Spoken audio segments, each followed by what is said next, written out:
Naga merupakan salah satu makhluk mitologis paling universal dan abadi dalam sejarah manusia, muncul dalam berbagai bentuk di hampir setiap kebudayaan besar dunia dengan variasi yang mencengangkan.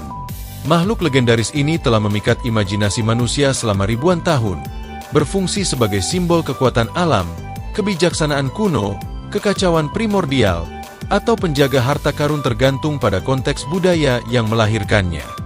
Keberadaan naga dalam mitologi global yang tersebar luas, dari Eropa abad pertengahan hingga peradaban Cina kuno, dari suku-suku Polinesia sampai bangsa-bangsa Amerika pra-Columbus, menimbulkan pertanyaan antropologis yang mendalam tentang apakah konsep ini muncul secara independen atau melalui difusi budaya kuno.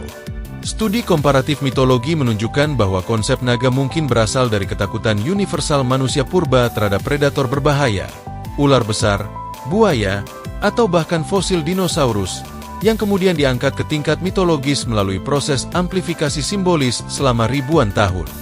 Dalam tradisi barat, naga umumnya digambarkan sebagai makhluk reptil raksasa bersayap yang mampu menyemburkan api, seringkali dikaitkan dengan kekuatan jahat yang harus dikalahkan oleh pahlawan atau santo. Legenda Santo Georgius dan naga yang berasal dari abad ke-11 menjadi prototipe bagi banyak cerita serupa dalam tradisi Kristen.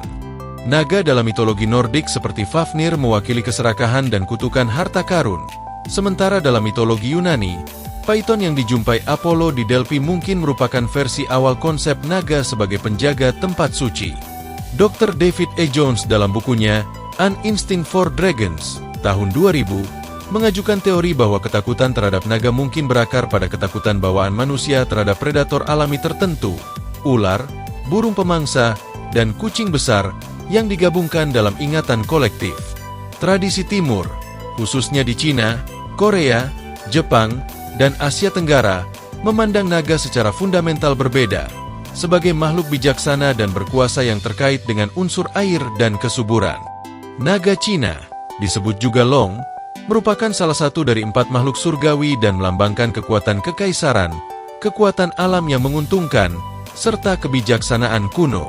Perbedaan mendasar antara naga timur dan barat ini mencerminkan pandangan dunia yang berbeda tentang hubungan manusia dengan alam, konfrontatif dalam tradisi barat versus harmonis dalam tradisi timur. Dr. Robert Ford Company dalam Strength Writing, Anomaly Accounts in Early Medieval China, tahun 1996, menunjukkan bagaimana catatan-catatan kuno Cina tentang penampakan naga seringkali dikaitkan dengan perubahan politik atau peristiwa alam yang signifikan. Arkeologi dan paleontologi telah memberikan beberapa penjelasan menarik tentang asal-usul legenda naga. Penemuan fosil dinosaurus besar oleh peradaban kuno mungkin telah menginspirasi keyakinan akan makhluk raksasa di masa lalu. Dr. Adrienne Mayor dalam The First Fossil Hunters, tahun 2000, menunjukkan bagaimana tengkorak mamut prasejarah atau fosil Protoceratops mungkin telah ditafsirkan sebagai sisa-sisa naga oleh orang Yunani dan Cina kuno. Di beberapa daerah seperti Klagenfurt, Austria, tengkorak badak prasejarah yang ditemukan pada abad ke-14 secara resmi diidentifikasi sebagai tengkorak naga dan menjadi dasar patung naga kota tersebut. Dalam Alkitab Ibrani, naga muncul dalam berbagai bentuk, paling mencolok sebagai Leviathan dalam kitab Ayak dan Taninim, makhluk laut raksasa dalam kisah penciptaan. Kitab Wahyu Perjanjian Baru menggambarkan naga merah besar dengan 7 kepala sebagai personifikasi setan yang berperang melawan Mikael dan malaikat-malaikatnya.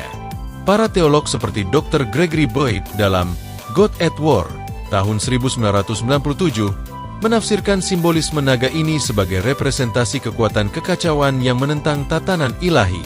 Tradisi naga di Asia Tenggara, khususnya dalam budaya Khmer, Jawa, dan Bali, menampilkan makhluk ini sebagai naga, ular besar yang seringkali berkepala banyak dan berfungsi sebagai penjaga kuil atau penghubung antara dunia manusia dan dewa.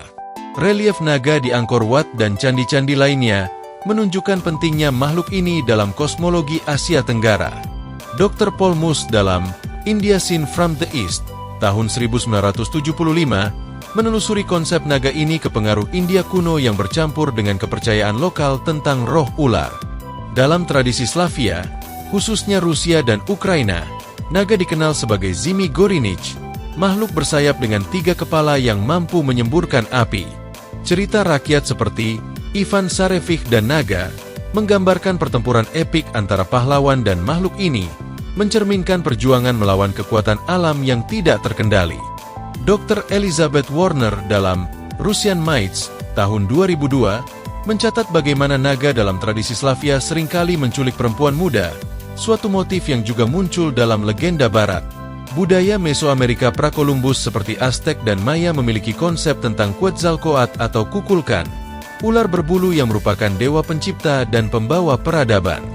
Berbeda dengan naga Eropa yang destruktif, Quetzalcoatl mewakili kebijaksanaan dan pembaruan, meskipun tetap memiliki aspek dualistik.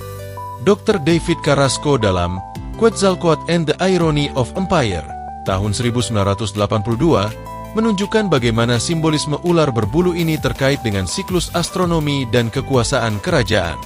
Penelitian psikologis tentang simbolisme naga oleh Carl Jung dan para pengikutnya mengidentifikasi naga sebagai salah satu arketipe utama ketidaksadaran kolektif, representasi dari kekuatan alam bawah sadar yang harus dihadapi dan diintegrasikan dalam proses individuasi. Dr. Erich Neumann dalam The Origins and History of Consciousness tahun 1954 menafsirkan motif pahlawan yang membunuh naga sebagai simbol kemenangan kesadaran atas ketidaksadaran primitif. Dalam dunia modern, naga terus menjadi simbol yang kuat dalam sastra fantasi, dari Smaug dalam The Hobbit, karya J.R.R. Tolkien, hingga naga-naga dalam serial Game of Thrones, karya George R.R. Martin. Dr. John Clute dalam The Encyclopedia of Fantasy, tahun 1997, menganalisis bagaimana naga dalam literatur modern seringkali menjadi ujian terakhir bagi pahlawan, mewakili tantangan tertinggi yang harus diatasi.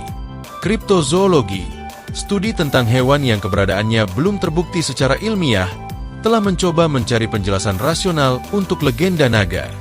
Dr. Karl Schuker dalam Dragons, A Natural History, tahun 1995, mengeksplorasi kemungkinan bahwa beberapa laporan penampakan naga mungkin didasarkan pada pertemuan dengan hewan nyata seperti ular raksasa atau varanid besar seperti Komodo. Laporan dari para penjelajah Eropa awal tentang naga di Hindia Timur akhirnya terbukti sebagai kadal monitor raksasa ini. Dalam seni dan arsitektur, naga telah menjadi motif dekoratif yang bertahan lama, dari ukiran naga pada kapal Viking hingga atap kuil-kuil Asia yang dihiasi dengan patung naga. Museum British menyimpan standar Ur dari Sumeria kuno sekitar 2500 sebelum Masehi yang menampilkan gambar makhluk seperti naga, menunjukkan umur panjang simbolisme ini. Dr. Juliet Wood dalam Fantastic Creatures in Mythology and Folklore tahun 2018 melacak evolusi penggambaran visual naga dari zaman kuno hingga modern. Fenomena budaya populer seperti Tahun Naga dalam kalender Cina yang terjadi setiap 12 tahun menunjukkan ketahanan simbolisme naga dalam masyarakat modern. Statistik menunjukkan peningkatan kelahiran yang signifikan di negara-negara Asia selama Tahun Naga karena dianggap membawa keberuntungan. Dr. Charles Stafford dalam Living with Dragons tahun 2012 meneliti bagaimana kepercayaan tradisional tentang naga tetap hidup dalam masyarakat Asia kontemporer. Dalam bidang linguistik, studi tentang kata untuk naga dalam berbagai bahasa menunjukkan jaringan makna yang kompleks. Kata Yunani drakon, dari mana kata dragon berasal, berarti ular besar atau yang melihat dengan tajam, sementara kata Cina, long, mengandung arti kemakmuran dan kekuatan imperial. Dr. Michael Witzel dalam The Origins of the World's Mythologies, tahun 2012, menelusuri akar Proto-Indo-Eropa untuk kata-kata yang terkait dengan naga dan makhluk serupa. Legenda naga juga terkait erat dengan fenomena alam tertentu. Di beberapa daerah Eropa, fosil amonit besar diidentifikasi sebagai batu naga, sementara di Cina, penemuan tulang dinosaurus besar dikaitkan dengan tulang naga dan digunakan dalam pengobatan tradisional. Dr. Dong Ziming dalam Dinosaurian Faunas of China, tahun 1992, mendokumentasikan bagaimana fosil-fosil ini memengaruhi konsep naga Cina selama berabad-abad. Dalam tradisi alkimia Eropa, naga seringkali melambangkan materi prima atau kekacauan awal yang harus ditaklukkan untuk mencapai pencerahan spiritual. Lambang Ouroboros, naga atau ular yang memakan ekornya sendiri, melambangkan siklus abadi pembaruan.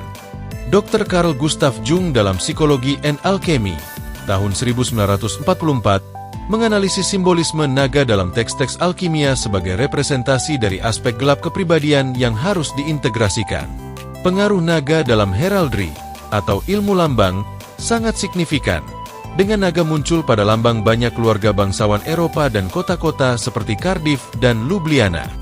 Dr. Michel Pastoureau dalam Heraldry, Its Origins and Meaning, tahun 1997, menjelaskan bagaimana naga dalam heraldry sering melambangkan kekuatan militer dan perlindungan, berbeda dengan gambaran umum naga sebagai makhluk jahat dalam cerita rakyat. Dalam bidang astronomi, banyak konstelasi yang dikaitkan dengan naga oleh berbagai budaya. Konstelasi Draco dalam astronomi barat diidentifikasi sebagai naga yang menjaga kutub utara langit. Sementara dalam astronomi Cina, rasi bintang yang sama dianggap sebagai bagian dari naga surgawi. Dr. Edwin Krupp dalam Beyond the Blue Horizon, tahun 1991, mengeksplorasi hubungan antara mitologi naga dan pengamatan langit kuno. Studi tentang distribusi geografis legenda naga menunjukkan konsentrasi tertentu di daerah dengan aktivitas geologis seperti gunung berapi atau gempa bumi. Dr. Patrick Nunn dalam The Edge of Memory, tahun 2018, mengajukan teori bahwa beberapa legenda naga mungkin berasal dari pengalaman nyata bencana alam purba yang diinterpretasikan sebagai kemarahan makhluk mitologis. Dalam tradisi seni bela diri Asia, terutama di Cina, banyak gaya yang terinspirasi oleh gerakan naga, seperti gaya naga dalam Kung Fu Shaolin. Dr. Meir Sahar dalam The Shaolin Monastery, tahun 2008, menunjukkan bagaimana latihan ini mencerminkan upaya untuk meniru kekuatan dan kelincahan makhluk mitologis tersebut. Naga terus menjadi subjek yang hidup dalam penelitian akademis interdisipliner, menghubungkan mitologi, sejarah, seni, psikologi, dan bahkan ilmu alam. Daya tarik abadi makhluk ini mungkin terletak pada kemampuannya untuk mewujudkan ketakutan dan harapan terdalam manusia, kekuatan alam yang tidak terkendali, misteri alam semesta, dan potensi transformasi diri. Seperti yang diamati oleh Dr. Scott G. Bruce dalam The Penguin Book of Dragons, tahun 2021. Naga akan terus menghuni imajinasi kita karena mereka mewakili batas antara yang diketahui dan yang tidak diketahui, antara dunia yang telah kita taklukkan dan misteri yang masih menantang kita.